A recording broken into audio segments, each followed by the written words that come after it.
Hello everyone, welcome back to classes by Babita Gupta. आज हम बात करेंगे BEd first year paper 3 learning and teaching के बारे में। उसमें आज हम क्वेश्चन लेंगे what is the need of teaching learning process and what are the phases of teaching. देखिए, इसमें आपको एक बात बता दूं, मैंने आपको पहले भी बताया था कि अगर इस तरह का कोई भी क्वेश्चन आता है तो सबसे पहले हम टीचिंग के बारे में बताएंगे, फिर टीचिंग लर्निंग प्रोसेस के बारे में बताएंगे, जो कि मैं पिछले वीडियोस में आपके साथ शेयर कर चुकी हूँ कि क्या टीचिंग होती है, क्या टीचिंग लर्निंग प्रोसेस होता है ना, क्या रिलेशन होता है दोनों में। तो वो आप मेरे चैनल पे जाके आप देखेंगे तो आपको सारे वीडियोस मिल जाएंगे। और मेरे चैनल को लाइक सब्सक्राइब ज़रूर कीजिएगा ताकि आपको नेक्स्ट अपडेशंस भी मिलते रहें और आपको सारी वीडियोस के लिंक भी आपके पास ऑटोमेटिक आ जाएं। तो अब देखिए, what is the need of teaching learning process. इसके बाद में हम बताएंगे, जब हमने टीचिंग का मीनिंग बता दिया, टीचिंग लर्निंग प्रोसेस का मीनिंग बता दिया, उसके बाद में हम उसका नीड बताएंगे कि क्या नीड होता है। और उसके बाद देन हम उसके बात करेंगे कि उसके फेजेस क्या होते हैं टीचिंग के। क्लियर? तो चलिए पढ़ते हैं कि क्या नीड होती है इसकी। देखिए, need of teaching learning process. When teaching and learning are related, teaching can be made effective. जब हम टीचिंग और लर्निंग को रिलेट कर देते हैं, एक दूसरे से जोड़ देते हैं, तो टीचिंग क्या होती है, और भी इफेक्टिव हो जाती है, और भी असरदार हो जाती है। Burton considers teaching and learning relationship essential and important. जो बर्टन है, वो जो एक साइकोलॉजिस्ट है, वो क्या कहते कंसीडर करते हैं, वो टीचिंग लर्निंग रिलेशनशिप को बहुत ज़रूरी मानते हैं और बहुत इंपॉर्टेंट मानते हैं, यानी कि एसेंशियल है, एक जो है ना कि इसके बिना टीचिंग लर्निंग हो ही नहीं सकती और बहुत मोस्ट इम्पॉर्टेंट, बहुत ज़रूरी है। Without understanding this relationship, the teaching activities may become aimless and without any result. यानी कि बिना अंडरस्टैंडिंग दिस रिलेशनशिप, जब तक हम टीचिंग लर्निंग प्रोसेस को नहीं समझेंगे, उसकी रिलेशनशिप को नहीं समझेंगे टीचिंग लर्निंग की, तो क्या होगा, द टीचिंग एक्टिविटीज़ में बिकम एमलेस, यानी कि उसका कोई एम नहीं बचेगा टीचिंग की एक्टिविटीज़ का। हम चाहे जितनी मर्जी टीचिंग एक्टिविटीज़ करवा दे बच्चों को, उसका कोई एमलेस हो जाएंगी वो। क्यों? क्योंकि लर्निंग तो होगी नहीं ना, वो तो टीचिंग हो जाएगी। तो और जब लर्निंग ही नहीं होगी तो टीचिंग लर्निंग प्रोसेस तो हो ही नहीं सकता, है ना। एंड विदाउट एनी रिजल्ट, और उसमें क्या होगा, हमें कोई भी रिजल्ट भी नहीं मिलेगा। क्लियर? तो देखिए, अभी जैसा मैंने बताया कि आप सबसे पहले टीचिंग का मतलब बताइएगा, टीचिंग लर्निंग प्रोसेस बताइएगा, उसके बाद में लिखिएगा need of teaching learning process. इसके देन हम स्टार्ट करेंगे फेजेस ऑफ टीचिंग। अब देखिए, फेजेस ऑफ टीचिंग क्या होते हैं, चरण टीचिंग के। टीचिंग भी एक बहुत बड़ा प्रोसेस होता है, उसमें बहुत सारे टर्म्स होते हैं, तो उसमें को हम जब अलग अलग फेजेस में कर देते हैं, अलग अलग चरणों में कर देते हैं कि पहले कौन सा चरण आएगा, फिर उसके बाद कौन सा चरण आएगा, तो क्या होता है, वो टीचिंग और भी इफेक्टिव हो जाती है। क्लियर? तो देखिए, फेजेस ऑफ टीचिंग क्या है ये।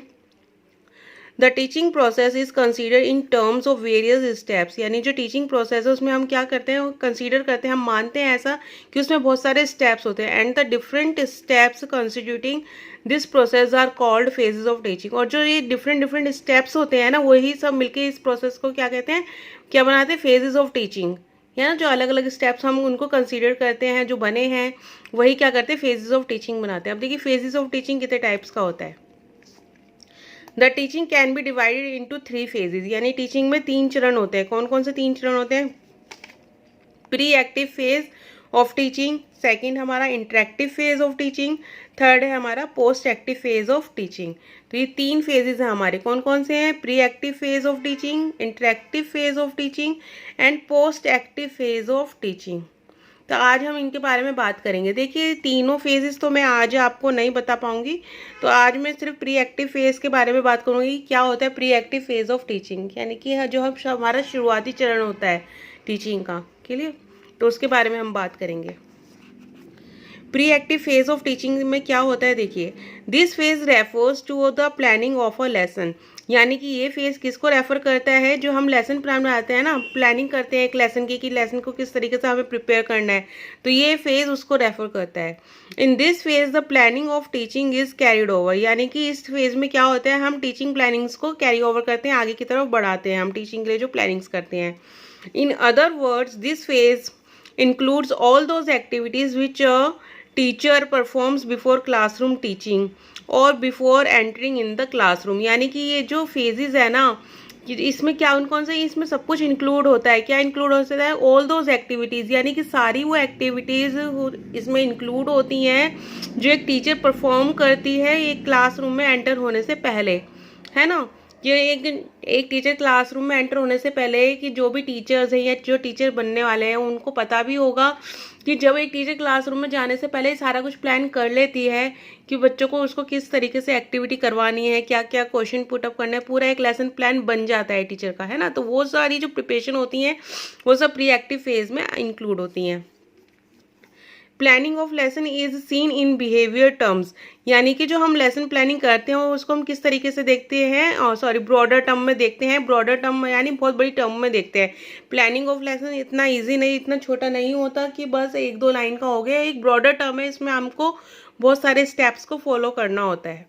It is not just designing of a lesson plan, it include, यानी कि ये सिर्फ एक लेसन प्लान को डिज़ाइनिंग करना ही नहीं है कि आपने पेपर पे एक लेसन प्लान बना लिया, सिर्फ वही नहीं है, इसमें और भी स्टेप्स इंक्लूड होते हैं। अब देखिए कौन कौन से इसमें स्टेप्स इंक्लूड हो रहे हैं।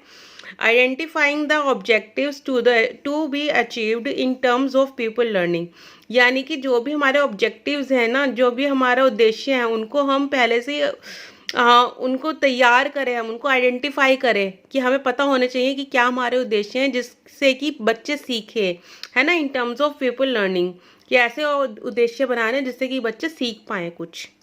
इसके बाद में सेकंड पॉइंट हमारा strategies and methodologies to be adopted, यानी कि इसमें जो भी मेथड हम यूज़ करते हैं और स्ट्रेटजीज करते हैं टू बी अडॉप्टेड, यानी कि पहले से ही वो अडॉप्टेड हो चुके होते हैं, हम बना चुके होते हैं वो स्ट्रेटजीज और वो मेथड्स हम चूज़ कर चुके होते हैं कि हमें क्या पढ़ाना है और किस तरीके से स्ट्रेटजीज हमें यूज़ करनी है बच्चों को पढ़ाने के लिए, ठीक है। इसके बाद में थर्ड क्या होता है, यूज़ ऑफ टीचिंग एड्स, यानी कि टीचिंग एड्स का हम यूज़ करते हैं। इसमें टीचिंग एड्स में क्या आ जाता है आपका, देखिए आप जो टीचर यूज़ करती है, चाहे वो डस्टर हो, चाहे वो चौक हो, वो बोर्ड का यूज़ करती है। अगर टीचर कुछ एसएसटी में कुछ बता रही है, जियोग्राफी में कुछ बता रही है, तो वो फिर ग्लोब का यूज़ करती है। क्या उसको स्टिक चाहिए, क्या उसको जो भी उसको मटेरियल चाहिए, वो सब क्या है वो टीचिंग एड्स में आते हैं। क्लियर। तो ये 3 पॉइंट्स हो गए हमारे। इसके बाद क्या है, hence we can say that the planning is done in order to make decision with regards to the following aspects, यानी कि हम कह सकते हैं कि जो प्लानिंग है वो हो चुकी है। जब हम इन स्टेप्स को फॉलो करते हैं तो हम कहते हैं कि जो प्लानिंग है हमारी हो चुकी है, किस लिए, to make decision with regards to the following aspects, की जो फॉलोइंग एस्पेक्ट्स यानी जिनके बारे में मैं आगे बात करने वाली हूँ, उनको प्राप्त करने के लिए, उनके डिसीजन लेने के लिए हम प्लानिंग कर चुके हैं जब हम इनको फॉलो कर लेते हैं। क्लियर। जब हमारे ऑब्जेक्टिव बन जाते हैं, स्ट्रेटजीज बन जाती हैं, मेथोडोलॉजीज बन जाते हैं, तो टीचिंग एड्स हमारे तैयार हो जाते हैं। तो चलिए अब आगे करते हैं कि क्या क्या एस्पेक्ट्स होते हैं इसके। देखिए अब इसमें हमारे को 5 स्टेप्स दिए हुए हैं। कौन कौन से हैं। फर्स्ट है हमारा selection of the content to be taught, यानी कि सिलेक्शन करना उस सारे कंटेंट का जो कि हमें पढ़ाना है क्लास में। सेकंड हमारा ऑर्गेनाइजेशन ऑफ द कंटेंट, यानी कि जो भी कंटेंट हमने चूज करा है उसको ऑर्गेनाइज करना। ऐसा मैसअप नहीं होना चाहिए कि कोई कंटेंट हम ऊपर पर जो टॉपिक हमें पहले पढ़ाना है हम बाद में पढ़ा रहे हैं, जो हमें बाद में पढ़ाना है वो पहले पढ़ा रहे हैं, तो ऐसा नहीं होना चाहिए। ऑर्गेनाइजेशन ऑफ द कंटेंट उसका होना चाहिए। जस्टिफिकेशन ऑफ द प्रिंसिपल, यानी कि जो भी हम प्रिंसिपल हम यूज कर रहे हैं बच्चों को पढ़ाने के लिए, है ना, तो वो उनका जस्टिफिकेशन हमारे पास होना चाहिए कि हमें किस तरीके से कौन से प्रिंसिपल यूज करने हैं बच्चों को पढ़ाने के लिए। इसके बाद में देखिए डीप में क्या है, selection of appropriate teaching method, यानी कि एक हमें प्रॉपर टीचिंग मेथड का यूज करना पड़ता है कि हमें बच्चों को किस मेथड से पढ़ाना है। इसके बाद में ई पार्ट हमारा decision regarding the preparation and evaluation, यानी कि किस तरीके से हमें प्रिपरेशन करनी है और किस तरीके से इवैल्यूएशन करना है, उसका डिसीजन हमें लेना पड़ता है। देखिए decision regarding preparation and evaluation, यानी कि प्रिपरेशन जो हमने जो भी बच्चे को पढ़ाया है उसके रिगार्डिंग हमें डिसीजन लेना होता है कि हमें किस तरीके से प्रिपरेशन करानी है और क्या इवैल्यूएशन हमारा होना चाहिए, किस तरीके से हम उसका आंकलन करेंगे कि बच्चों ने क्या सीखा क्या नहीं सीखा। क्लियर। तो देखिए क्या किस तरीके से हुआ कंटेंट। अब देखिए कंटेंट जो हमारा बना तो वो किस तरीके से, selection, organisation, justification of principle, selection of teaching methods, decision preparation, usages of evaluation. तो ये हमारे 5 स्टेप्स हो गए जिससे कंटेंट हमारा तैयार होता है। कंटेंट ऐसे ही तैयार नहीं हो जाता, जो लेसन प्लान से पहले जो हमें तैयारी करनी पड़ती है वो इस तरीके से होती है 5। तो इनका हम क्या बोलते हैं, प्लानिंग ऑफ इंस्ट्रक्शनल एक्ट। क्या बोलते हैं हम इसको, planning of instructional act. Clear. अब देखिए इसके बाद में अब हमें क्या करना है, activities in pre active phase of teaching, यानी कि जो प्री एक्टिव फेज है उसमें जो एक्टिविटीज़ होती हैं कि किस तरीके से होती हैं टीचिंग की। तो हमारा फर्स्ट है इसमें डिटरमाइनिंग गोल्स और ऑब्जेक्टिव, यानी कि गोल्स और ऑब्जेक्टिव को निर्धारित करना कि क्या हमारे ऑब्जेक्टिव है, क्या उद्देश्य है हमारे, क्या गोल्स हैं हमें प्राप्त करने हैं। This steps includes the following acts, यानी कि इस स्टेप में क्या क्या ऐड होता है हमारे, देखिए क्या क्या एक्ट होते हैं। Teacher determines the teaching activity, यानी कि टीचर निर्धारित करता है कि क्या क्या टीचिंग एक्टिविटीज़ होंगी। सेकेंड हमारा objectives are defined in terms of expected behavioural changes, यानी कि ऑब्जेक्टिव जो होते हैं वो भी हमारे जो क्या होते हैं डिफाइंड होते हैं, वो भी निर्धारित कर दिए जाते हैं, यानी उद्देश्य निर्धारित कर दिए जाते हैं किस लिए, इन terms of expected behavioural change, यानी कि जो हम अपने लर्नर में, जो हम अपने स्टूडेंट में बिहेवियरल चेंज चाहते हैं ना कि उसके बिहेवियर में वो चेंज आए, वो उद्देश्य हमारे सेट पहले से होने चाहिए। क्लियर। इसके बाद में थर्ड आता है हमारा objectives are ascertained according to people's psychology and needs of society, यानी जो उद्देश्य हैं वो इस तरीके से निर्धारित किए जाने चाहिए कि जो कि किस पे निर्धारित हो, पीपल्स की साइकोलॉजी पे, यानी बच्चों की, पीपल्स यानी बच्चे जो होते हैं, स्टूडेंट्स होते हैं, उनकी साइकोलॉजी पे, और नीड्स ऑफ सोसाइटी, और जो हमारी सोसाइटी को नीड है, तो उस तरीके से ऑब्जेक्टिव निर्धारित होने चाहिए, उद्देश्य निर्धारित होने चाहिए। Clear.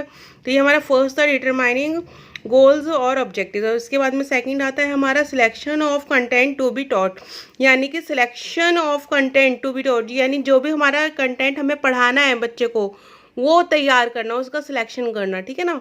After the fixation of teaching objectives, यानी टीचिंग ऑब्जेक्टिव्स तैयार करने के बाद में the teacher decides about content to be presented, यानी कि टीचर डिसाइड करती है कि क्या उसको कंटेंट प्रेजेंट करना है बच्चों के सामने, बिफोर द लर्नर्स, यानी कि बच्चों के सामने, which should be useful for the learners, जो कि किसके लिए यूजफुल होना चाहिए, बच्चों के लिए यूजफुल होना चाहिए। The teacher wants to bring changes in the behaviour of peoples, यानी कि टीचर क्या चाहती है कि बच्चों के बिहेवियर में चेंज हो। देखिए बी के बाद में हमारा थर्ड पॉइंट है sequencing the elements of content for presentation, यानी कि एक जो प्रेजेंटेशन देनी है ना हमें, उनका सीक्वेंस बनाना है एलिमेंट्स का।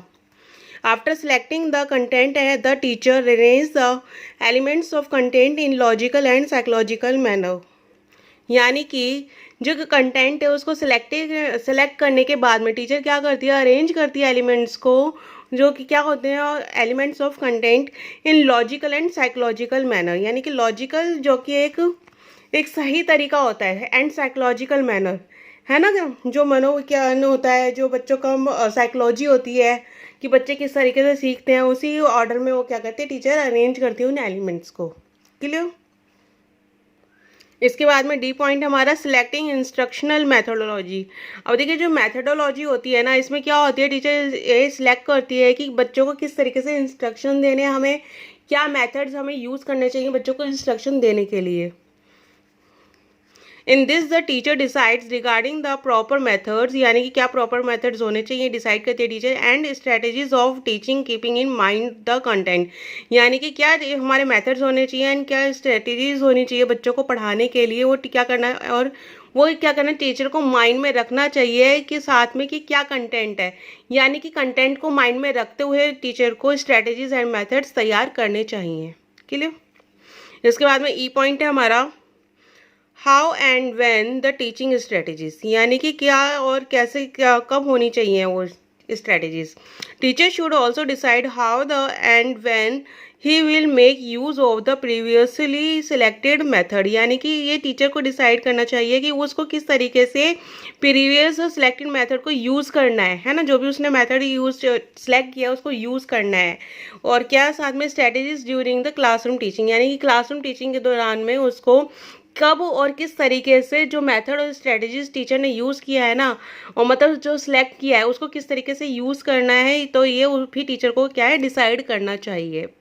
क्लियर। तो ये हमारे पॉइंट्स थे सारे, और ये किससे रिलेटेड थे हमारे pre active phase of teaching. तो ये हमारे pre active phase of teaching से रिलेटेड मैंने आपसे शेयर किया। अब देखिए नेक्स्ट क्लास में मैं आपसे इंटरेक्टिव फेज़ और पोस्ट एक्टिव फेज़ से ऑफ टीचिंग के बारे में बात करूँगी। ठीक है, तो मिलते हैं नेक्स्ट क्लास में, और मेरे चैनल को लाइक सब्सक्राइब ज़रूर कीजिएगा ताकि आपको सारी अपडेशंस टाइम टू टाइम मिलती रहें। थैंक यू, धन्यवाद।